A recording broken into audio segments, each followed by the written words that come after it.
Así pues, damos inicio con la participación de las voces que hicieron posible este proyecto editorial titulado Resistencia y perspectivas de solidaridad y equidad laboral en la Academia del siglo XXI. Comenzaremos en primer lugar por la doctora María Teresa Lechuga, quien, como también ustedes sabrán, ella es docente de la Universidad Nacional Autónoma de México y de la misma manera es de las principales promotoras y coordinadoras de este proyecto editorial. Adelante, Tere, te cedemos voz. Muchas gracias. Gracias a Zupahuac por recibirnos una vez más a lo largo de los ya 11 años que estamos cumpliendo de compartir aquí con este sindicato muchas experiencias. Hemos tenido foros, presentaciones de libro, conferencias y ahora por fin la realización de este congreso que nos da mucho gusto quede en manos de ustedes como anfitriones principales y con todo el apoyo que desde COCAL México podamos Arturo Ramos y yo darles. Un gusto también que sea en coordinación con la propia universidad. Eso nos parece que es uno de los pasos más importantes que hemos logrado. No ser los sindicatos de manera aislada, temerosa, oculta,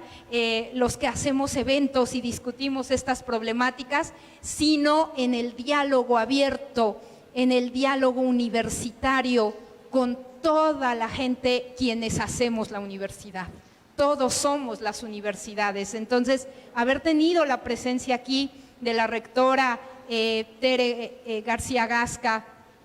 bueno, cariñosamente pues refiriéndome a la doctora, tener aquí al compañero Artemio, que además conocemos de tiempo atrás, tener al abogado de esta universidad, de la que ya nos sentimos parte, Arturo y yo, porque de verdad que hemos tenido una cantidad de eventos aquí con ustedes, que este estado también ya, el estado de Querétaro lo hemos adoptado como nuestro segundo hogar, nuestro segundo estado en donde hemos realizado ya muchas manifestaciones. Bueno, hasta mis papás se vinieron a vivir a este estado desde hace ya años, así que nos sentimos muy en casa, muy cobijados y muy agradecidos por esta invitación y por todo el trabajo que este comité a cargo del doctor Ricardo, colega y amigo, nos ha dado con toda la gente. De verdad, un agradecimiento muy especial a cada una de las manos y las mentes que hacen posible esto, porque detrás hay un trabajo enorme. Bueno, voy a comenzar por comentarles de este libro que es producto precisamente de 20 años de debate que nos han permitido aprender de una lucha internacional transfronteriza en torno a la problemática que vive el trabajador, los trabajadores hombres y mujeres académicos que hacemos posible la educación media superior y superior en México y en el mundo. Y entonces este texto lo hemos titulado Resistencia, creo que se baja la batería de este, sí, pasa, ¿no? Gracias. Resistencia y perspectivas de solidaridad y equidad laboral en la Academia del siglo XXI. Aquí en pantalla pueden ver esta portada, que además es producto de manos universitarias. Alrededor de esta organización y de todo este esfuerzo, yo busco abrir también espacios para jóvenes estudiantes de servicio social que prestan también su creatividad para hacer proyectos de diseño, y a quienes desde aquí les mando un abrazo, porque se los prometí a mis estudiantes, que son la razón de ser de todos nosotros, ¿no? ¿Quiénes no? Sino esa gente a la que formamos y que queremos sean los futuros profesionistas. Un libro que está traducido no en su totalidad a los 3 idiomas, pero sí por partes en español, inglés y francés, artículos que nos enviaron colegas de Estados Unidos, de Canadá, de la región de Quebec, y que vienen en estos idiomas de origen y los pasamos al español y viceversa, una parte traducida desde el español a los otros idiomas, de tal manera que quedara un texto intercultural, interdisciplinario, y además internacional. En la primera parte del índice, aquí en estos circulitos marcamos las páginas, podrán ver en qué páginas aparece traducido precisamente el tema de la participación mexicana en esta coalición, que por sus siglas en inglés es la Coalition of Contingent Academic Labor, la coalición de, algo traigo yo con los micrófonos, se me acaban las baterías, la coalición de trabajadores académicos en condición precaria o en situación laboral precaria, lo cual se refiere no solo a una condición. ¿Intercambiamos? Aquí hay otro. Gracias. Después de esto, prometo ya no tocar los micrófonos porque algo les hago yo. Que no se refiere solo a una condición salarial menor entre unos docentes y otros o por categorías contractuales, sino algo mucho más amplio, una problemática bastante más amplia a la que nos referimos luego. Y a partir de esta problemática, nosotros conocimos a profesores de educación superior y media superior de Estados Unidos y de Canadá, que en los años 90 ya se habían organizado en la lucha, en el debate, en la reflexión por salir de esta problemática. Y ya estamos hablando de hace más de 20 años. Y ellos ya se reunían a mediados de esos años 90 y México no llegará a esta organización sino hasta el año 2004. Llegamos como invitados en primera instancia y cuando escucharon que además de que vivíamos la problemática, aquí había también una tradición de largo tiempo de gremios, de sindicalismo, de lucha por mejores condiciones laborales, de estudios laborales desde el derecho, desde la psicología laboral, desde otras áreas y terrenos de estudio. Entonces fuimos ingresando hasta llegar incluso a formar parte del Comité Internacional. En ese comité, entonces, nosotros tenemos una voz muy activa para definir incluso el programa que se debate en cada congreso. ¿Qué temas son realmente importantes, neurálgicos? ¿Sobre qué hablamos? Por ejemplo, ellos hacían referencia de manera muy solidaria a nuestro país, pero consideraban que de la frontera norte de México hacia abajo todo era igual. Nosotros nos hemos encargado de enseñarles la riqueza y diversidad cultural que tiene toda América Latina y el Caribe. Nos hemos encargado de mostrarles que pese a toda la condición de haber sido países colonizados, hemos también sabido salir adelante con las luchas y que sabemos también ser solidarios.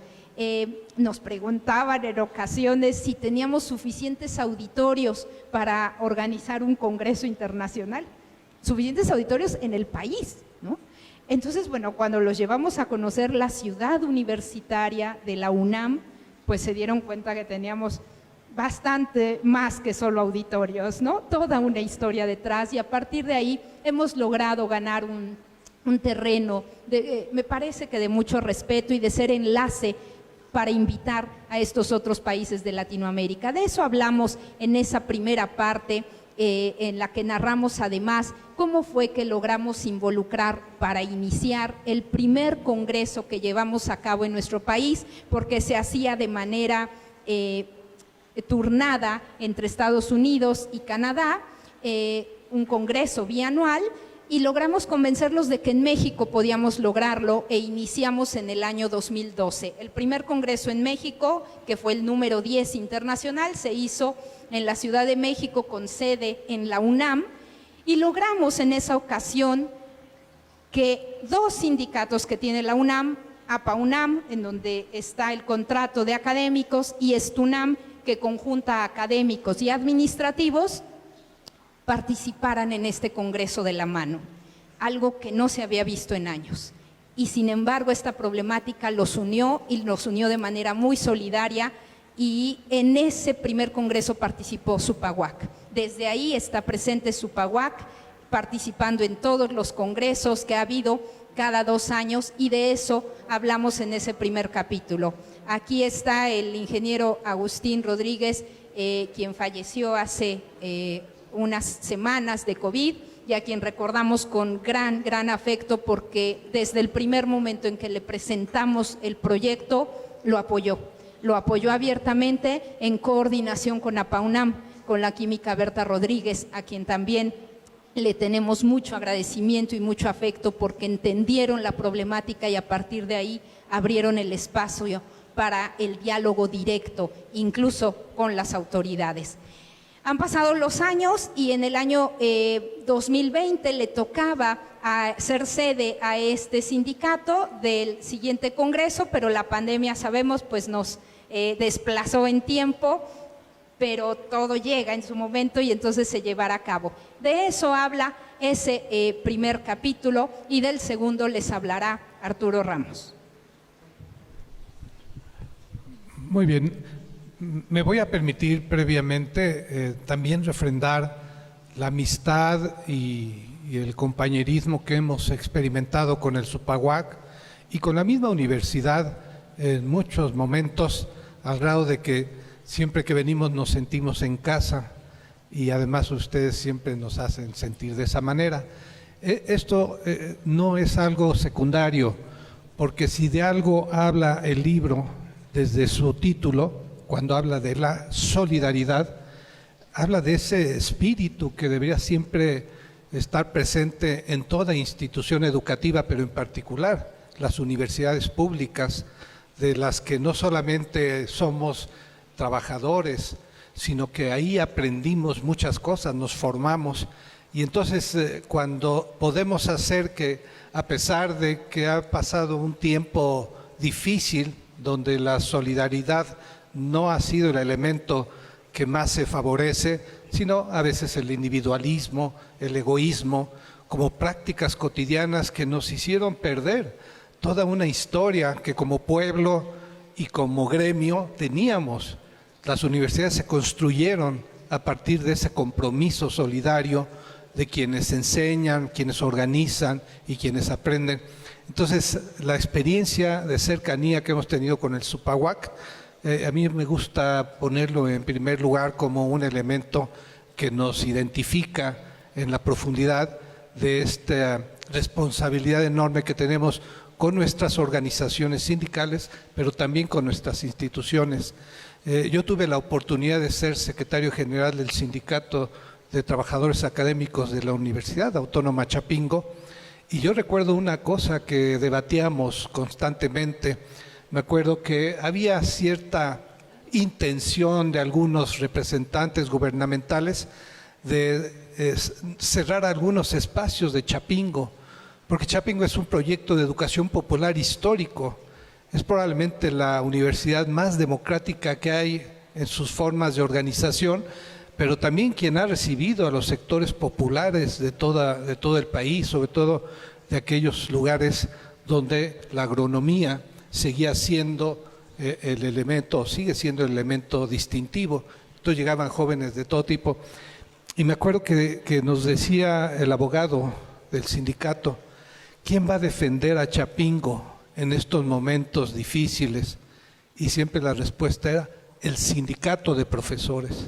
Ese era nuestro objetivo, no solamente defender los derechos laborales, las condiciones de trabajo y de vida de los académicos, sino defender nuestra institución pública por el valor que tenía en el desarrollo de nuestra nación. Y yo creo que sucede lo mismo con todas las instituciones. Por eso cuando Tere habla de que estamos teniendo como anfitrión al Supaguac y al cual apoyaremos en esta organización, también hacemos alusión de que va a ser en la institución, la Universidad Autónoma Querétaro, que a su vez tiene su propia historia y está presente en una región como una de las principales instituciones de educación superior. Bueno,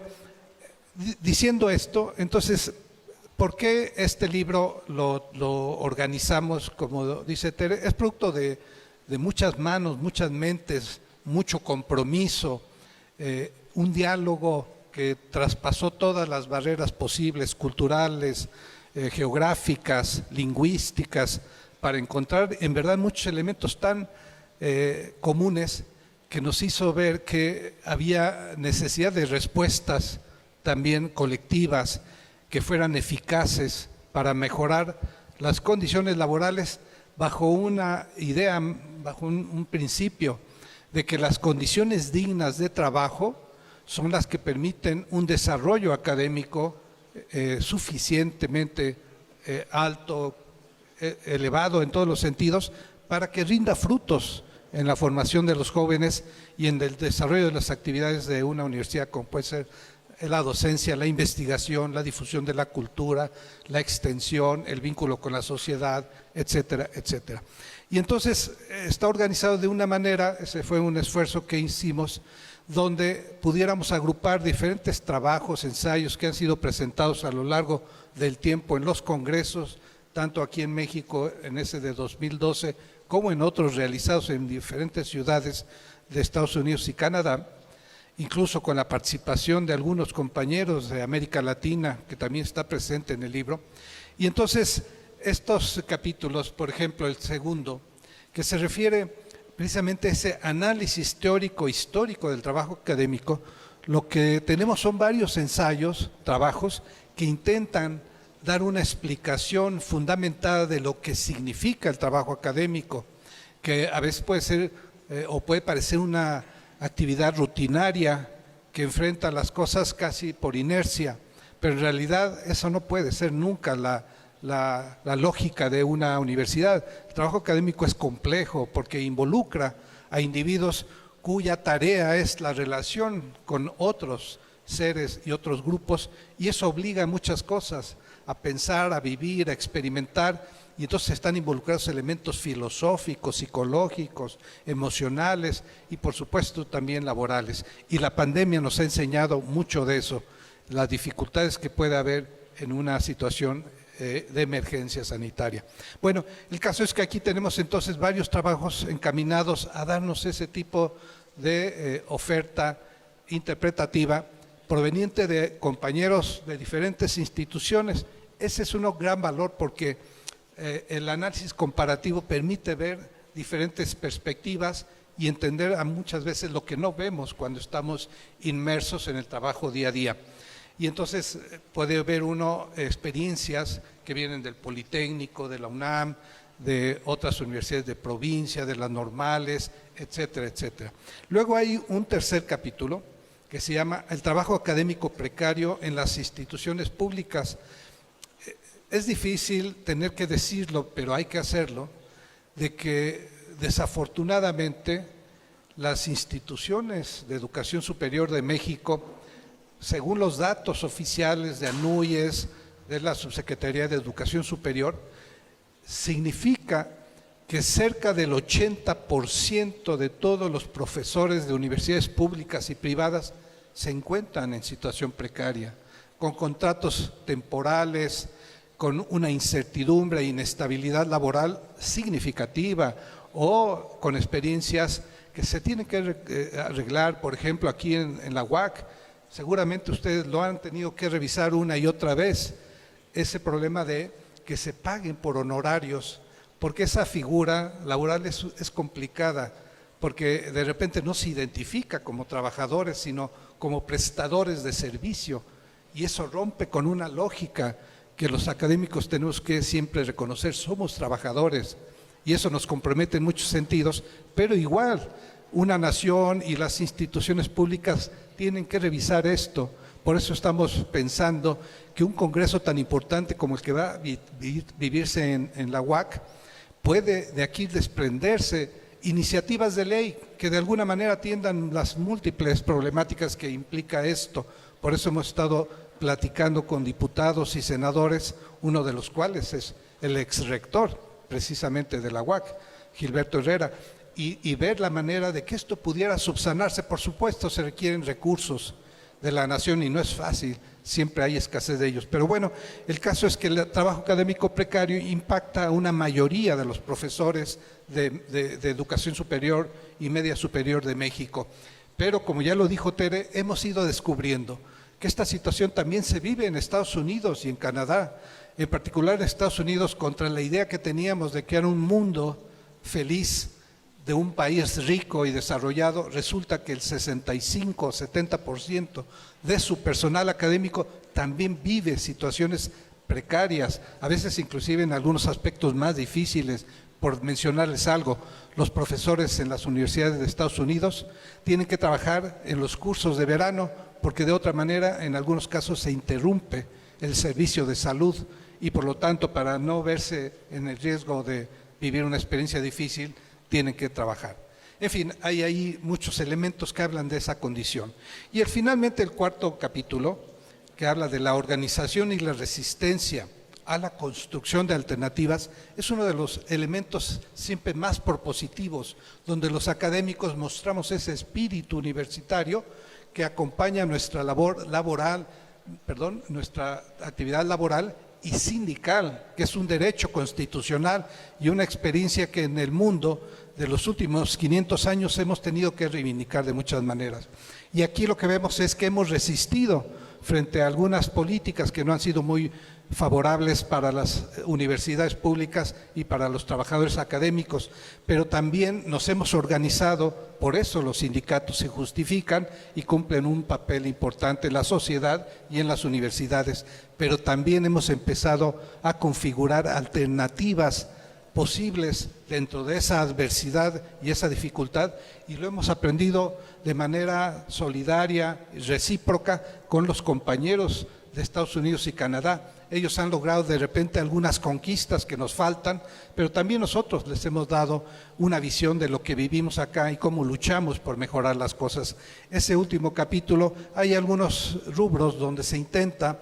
esbozar una mirada prospectiva de confirmación de esa posibilidad de mejora a pesar de todas las condiciones. Esta es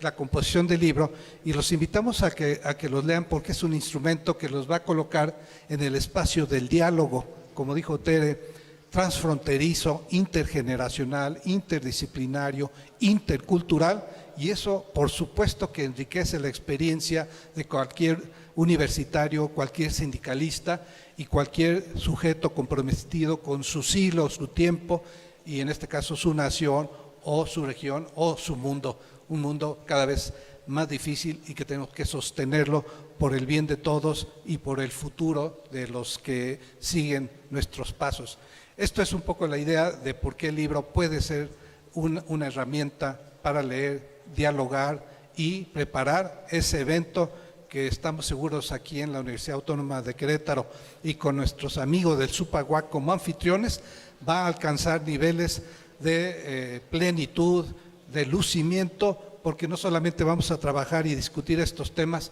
sino que van a conocer la hermosa Universidad de Querétaro y la cultura de esta comunidad, de esta ciudad y de este estado, que nosotros lo hemos llegado también a querer mucho y a identificarnos, y estoy seguro que los visitantes van a volver a vivir lo mismo, de encontrarse con un espacio rico, con una gran historia, una gran cultura, una diversidad en todos los sentidos, y va a ser una experiencia muy positiva, estoy seguro para ellos. Esto es lo que podemos decir, y si hubiera de repente alguna duda, pues podemos aclararla, pero esta es la idea general. Gracias.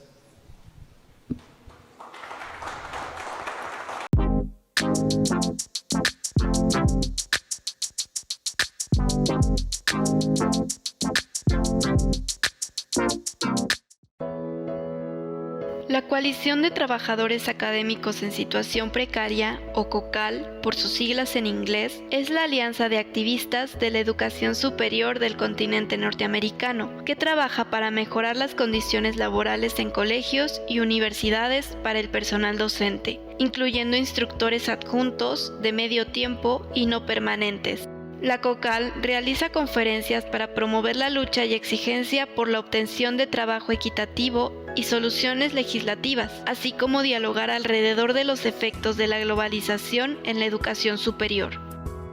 Se trata de un espacio abierto a educadores de todas las regiones geográficas de Canadá, México y Estados Unidos, así como a todo tipo de escuelas de educación superior y media superior, desde escuelas para adultos, universidades, colegios comunitarios, instituciones públicas y privadas y sindicatos, entre muchas otras organizaciones donde se comparte un problema masivo alrededor de la labor educativa. A partir de esta alianza, se convoca a reuniones en las diferentes regiones para reflexionar e invitar a continuar con las exigencias por la obtención de derechos y condiciones justas para los trabajadores académicos.